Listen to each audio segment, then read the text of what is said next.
here, Sam, is your team. This is the draft that you put together. Bunch for of game week reprobates, 1 so far. A bunch of reprobates, according to your own definition. Talk us through it. A lot's going to change, I suspect, between now and game week 1. Oh, loads is going to change between now and game week 1. I don't understand how you can do anything other than have Ryan and Button as the keepers for this season at the moment. They look pretty locked, don't they? Even as vice captain, I notice you've got Brian. So I love him that much. I don't understand how you can make it work otherwise, because the budget is so tight that it's a struggle. So Nathan Price, you're absolutely right. He's in the live chat. Not Nathan, it's Sarang. He's saying, "What's the Sam? You went off about Leeds defender a second there. Got Ailing. What's going on?" Yeah, because I did this on so I'll talk you through it. So Trent Alexander-Arnold, Salah, Aubameyang, Fernandes, Saint Maxi, and Kane were my kind of like, there you are. That's who I want for game week 1. So the interesting name amongst all of those that were, locks for you is Saint Max. I know you like him, but listen, that Newcastle fixture, it's not that easy going into the season. What are we saying about Saint Max? You seem very, very confident with him, both last week and this. I'm all about him. You're all about St Max, okay? Interesting. I'm all about him. I feel like Newcastle, and I said this in Project Restart, and maybe I'm mad, but I wasn't during Project Restart. I got it right then, and I feel like Newcastle have got there's a bit of kind of negativity there with them. People don't really trust that they're going to come out and do anything. Well, the failed takeover's got a lot to do with that, hasn't it? Probably. It's got to affect the club, right? Probably. But I think that they are... I just see him, and I look at the way that he plays, the speed of him, the momentum, the way that he brings out the best in everyone else in that club, and I think that he's the only one I'd have. But he is, for me, he was one of the first people I put in my team. All right, okay. Very good. All right, talk us through the rest of it. In terms of that defence, I mean, let's be honest. Talk us through Ailing and Diop, please. The guys in the live chat are saying, Ailing, Diop, Livermore. Does Sam want that trophy this season? What's going on? So, Vinagre, I would really have liked to have been Doherty, but it's just not possible if I have all the others. So, Vinagre is Vinagre, and that's the end of it. Is there a case for both? What? Vinagre and Doherty? Because Doherty's a nice price at 6. Oh, there is, if you can afford it, but I can't find a way to get Doherty in. You need a bit more Keenan Davis in your team, don't you? Nobody needs that. That is exactly why you've gone Brewster. You've only gone Brewster because you didn't want to come on here and say, I've got Keenan Davis. We'll talk about Brewster. You were just like, I really want to put Davis in, but I cannot go on the live stream with him, so I'm going to use a really important Liverpool spot on Brewster. Well, Brewster's only in... We'll talk about Brewster in a minute. We're talking about defence. So Vinagre and Peters were my kind of... They were the... Right, I will need a Wolves defender, and I want a Burnley defender. I have a real faith in Peters after... the season that we had together during Project Restart, so he's in. Isn't it him or Charlie Taylor to play on that side, isn't it? I don't think they both play, do they? Or it better be Peters. I love him. Anyway, he's in for now. He could still not be there for game week 1 and come in a bit later because of obviously the blank and everything else. So that's something to be worked out. But the defence won't look like this. It will be Trent and Wolves. I also will have Carl Walker-Peters. Oh, really? In there. He will definitely be in there at instead the start of of the season. Ailing or Diop or somebody? Yeah, probably. Right. Well, probably instead of Diop for a can't have a West Ham defender with them fixtures, can you? No, but... No way. But it was one of those moments where I was just like, oh, God, I need another 4.5, and Diop was like, oh, yeah, all right, you'll do. But Carl Walker-Peters, it'll be Carl Walker-Peters. I really rate him. Did you put this team together at like 8:28? No. Just as we're about to come on? No. There's some absolute rogues in here. Right, what else is rogue about it? So Che Adams is pretty rogue. Go on. Get to him in a minute. So the defence will change. There will be tweaks that come along the way. Arsenal maybe, but I can't see myself going there. But yeah, I think there's some other good decent options in defence. But definitely Carl Walker-Peters. I feel like he's a really, really good option. In the middle, so going back to what I said before about picking a player that's not going to lose team value, is part of the reason Livermore's there, because I need a cheap ex-Spurs fifth midfielder. It's not about being ex-Spurs. It's about I need a cheap fifth midfielder who is not going to drop in price because he's not highly owned, and he's always going to play. He's their captain, and So there will always be points off the bench if I need them. Gabrielle Lampton is in the live chat saying, Sam, you bang on about Lamptey all bloody week. What's going on with Lamptey? So, well, because I've got Ryan and... I don't have Ryan Butler and Lamptey. Can I? I feel like I'm all lumping in on Brighton. As he's like, Carl Walker-Peters, yet another ex-Spurs, rolling eyes emoji. You've been well and truly rumbled, I'm telling you. Right, no, but Livermore's there for that particular reason, and he got three goals and 2 assists, or 3 goals and 5 assists last season, so there's a bit of attacking potential there, so that's why he's there. Now, Shay Adams, I went back, and I went forth, and I went back, and I went forth. I've seen I've seen a number of drafts with Che Adams in this season, and okay, I do believe he and Ings will be the 2 up front for Saints this season, I would assume. Che Adams smells to me like, I wish I could have Ings, but I can't afford him, so I'm just going to have Che Adams. Che Adams is not a good pick. When did you last see Che... Guys, when did you last see Che Adams? Why is there so much talk about Che Adams? He's rubbish. If you remember, I did this at the start of last season. I had Shay Adams to start the season. I think we all did, and we've not learnt our lesson. We're all going back there this season. I don't get it. True, I don't get it. Well, I don't want him. I want Jimenez, but I can't afford Jimenez. So I'm in a boat of like, well, what do I do? And it's really, really difficult. Gaz Temple saying, Sam, I love you, but this team. This is what happens. This is what happens when Lee goes, you need a team for tonight. I've still got Ozil, by the way. And it's like, and by the way, we're going out in 20 minutes. So this is where we are. Kane is in. He's in your team and captain for game week 1. Yeah, of course. Kane is in, despite what we were saying before about the fixture congestion. Well, he's not congested by game week 1. Oh, well, okay. Interesting.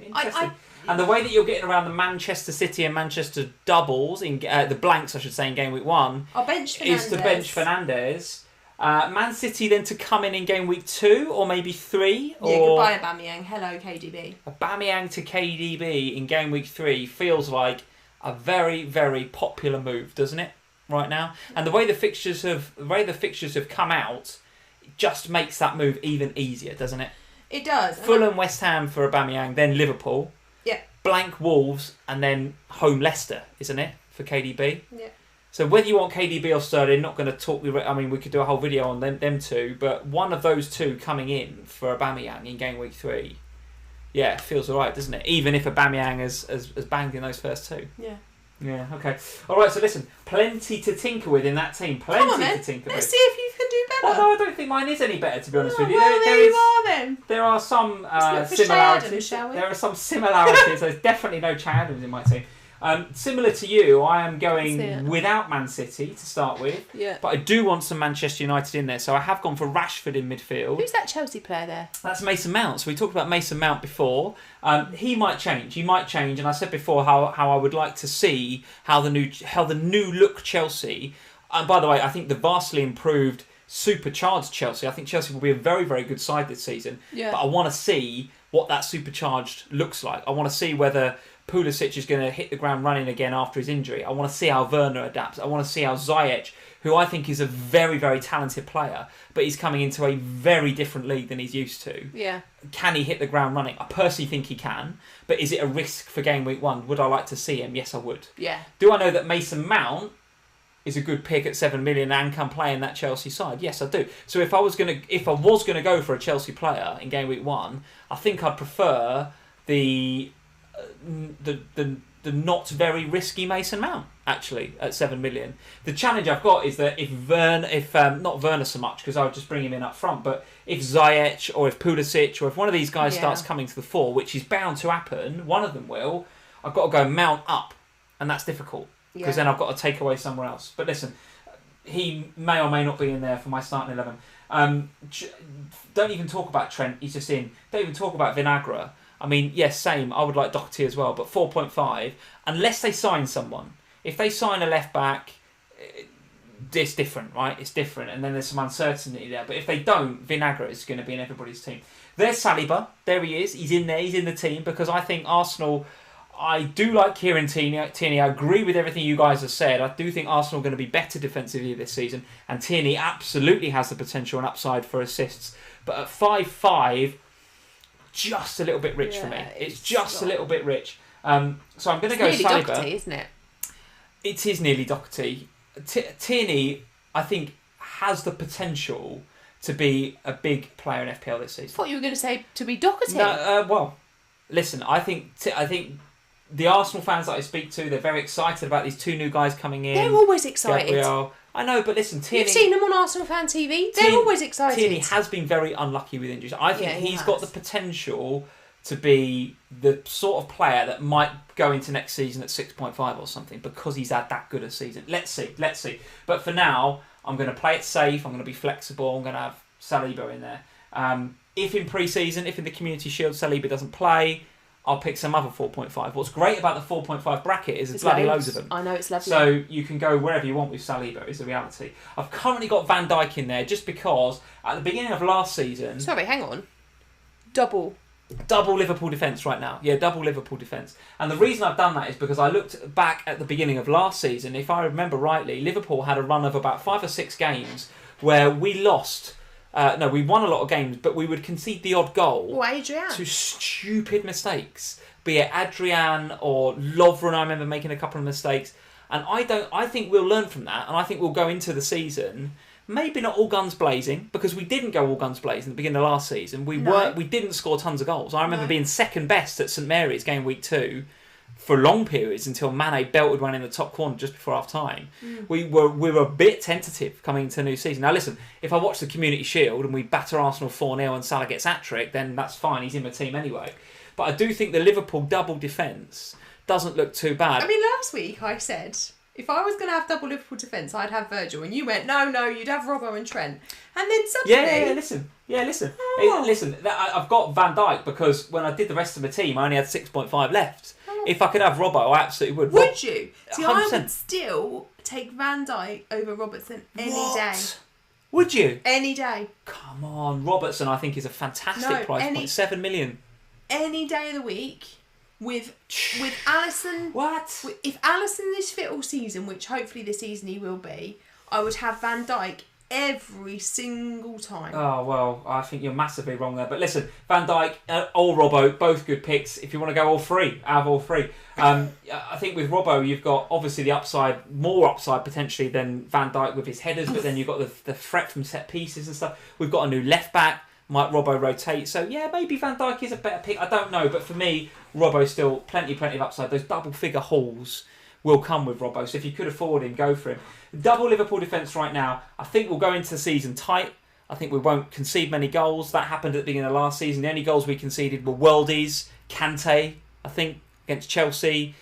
Ings, when Adrian gave him the ball in game week 2. I can remember a lot of screw-ups. I remember Pookie game week 1 where... after Alisson had gone off. Yeah, after Alisson had gone off and Lovren sat back too deep.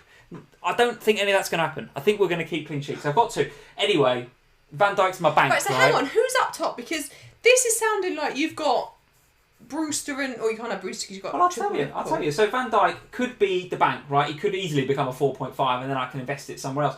Salah and Aubameyang in midfield. I'm pretty sure I'm going to start with those two. Yeah. Don't see me changing that. No. I don't. I might, but I don't. Mount we've already talked about. Souček, despite the fixtures, I can't believe the value in this guy. They look for him in set pieces. He's good aerially. He does get forward a bit. He's 5.0 million. What else do you want? Yeah. The fact that when official FPL, what was it, on that Friday, wasn't it, where they released a load of prices, it was just like, Salah, Sterling, Bruno. It was like all these big hitters. Then right in the middle of it, Souček. That's almost official FPL saying, we're going to give you all these big hitters. What about this guy? Look at this, 5 million, boom, have a bit of that. It's almost a bit like, this is too good to resist, isn't it? I can't believe Souček is 5 million. I think he's such a nice pick, despite the fixtures. But the fixtures are that bad, he could not score for ages, and all of a sudden, he's 4.5. He's bench guy though, isn't he? He's 4.5 and he's lost you 0.5. That's my worry. That's why I got Livermore. Yeah, he's not going to lose you 5. Never mind Souček. Jake Livermore's the one you want. He scores in game week 1. Souček is in there. I've got Mitrovic up front because I think he's great value at 6 million. Of course, I have all the same concerns that all of you guys will have about if he scores. He's just as likely to score as he is punch somebody and get a yellow card. And when he will frustrate you, right? Because he'll get a goal and then get booked and not get bonus points because of the booking, even though he scored a goal. He will frustrate, no doubt. Fixtures aren't great. The fixtures are good. Not straight away. Like the first 8 game weeks, we just discussed it. They were pretty good. Game weeks, is it 1 and 2 or 1? Well, listen, I think he's alright. I think he's alright. Arsenal at home, can he score against them? I think he can score. Because I'll bottle the Adams thing and I'll end up with Mitrovic. You know it's going to happen. So I think Mitrovic, Adams and West Ham, Antonio, there's 3 in a bracket there that people are really looking at. Mitrovic is in, and then it's Jimenez up front. Oh, Jimenez. This is the one I really want. And I'm still flip flopping between Jimenez and Ings, guys. So if you've got Ings rather than Jimenez, I'm absolutely cool with that. I do like Danny Ings. I just think Jimenez, he's so goddamn consistent. Yeah. He just gets the goals. And listen, I've got Salah and Aubameyang, and I'm probably at some stage going to have Man City as well. I'm probably going to end up taking maybe some of that Van Dijk money out to get, Rashford to Bruno or something like that. If I do that, or if I have Werner or somebody else, I'm probably never going to captain Jimenez. But that's fine, because I've got all these other options. But he is going to be so consistent. He's just going to tick the points over, isn't he, Jimenez? He's just going to... And the Wolves fixtures, but the first 2 look difficult, but then after that they look all right. You can set and forget him until the end of October, can't you? No European football, he's going to play. Wolves should be a better attacking wise with Adama Traore now fully, if he keeps fit, keeps that shoulder fit. Got Daniel Podence on the other side, Jota in behind. I think Jimenez looks really nice for me. I've got him anyway. I'll be honest, it makes me feel physically ill not having Jimenez in my team. Not having him. Yeah, well, listen, I've got him and I like him. I'm still between him and Ings and Werner. I don't want to go up to Kane for the reasons we discussed before. Don't want to go up to Aguero because of the Jesus thing. So Jimenez, I do like. So look, you're ignoring Spurs, having all of that stuff we've just said about their fixtures. You've got none. 100%. Wow. 100%. Go nowhere near Spurs. Oh wow. Why would you? Jose Mourinho, autocratic leader. Do you not listen to Raptor? Should we just go back 45 minutes and all that stuff you said about Spurs and the fixtures and everything else? Fixtures will mean like Wolves had good fixtures at the start of last season, and the Europa League dragged them down. I think the Europa League will drag you down. Whatever, Bonfield. Gedson Fernandes looking good against Ipswich does not mean I'm going to invest in Spurs. Anyway, no Spurs unless somebody starts showing some promise. Cross my arms and glare at you with a death stare. I've got Ferguson as my first sub. Let's see if another 4.0 comes to 4, I might get him. Rashford then on the bench, ready to come in. He could easily become Bruno before game week 1 if I don't want to do the Van Dijk thing. That's where the money might come for him. Van Dijk down to a 4.5 and then Mount to Ziyech and Rashford to Bruno is something I am still considering. Quick question on the Liverpool defence. Gomez? Yeah, why not? If you want. If you're just doing the Liverpool double up at the defence because you think there's clean sheets in it. Yeah, but there's no upside there, is there? I don't think. I don't think. No, so it's like, well, the upside if you want him, fine, but... The upside is the extra money to spend elsewhere. Yeah, possibly. But again, do you want to tie up the 3 Liverpool spots? If suddenly like if a Minamino or a Keita or a Thiago, because one of these players starts playing really well, you might want the flexibility to move away. I don't know. I don't. One thing putting me off Van Dijk or maybe even Robert if I had the double Liverpool defence is that having 3 Liverpool means you're unflexible. And the whole point at the beginning of the season is you want to be flexible. Yeah. And I do think one to look out for Keita at 5.5 this season. Eyes on him. Him and Tierney, I think, got the potential for very good seasons. So there we go. That's my draft. And of course, Keenan Davis. Of course, Davis up front because.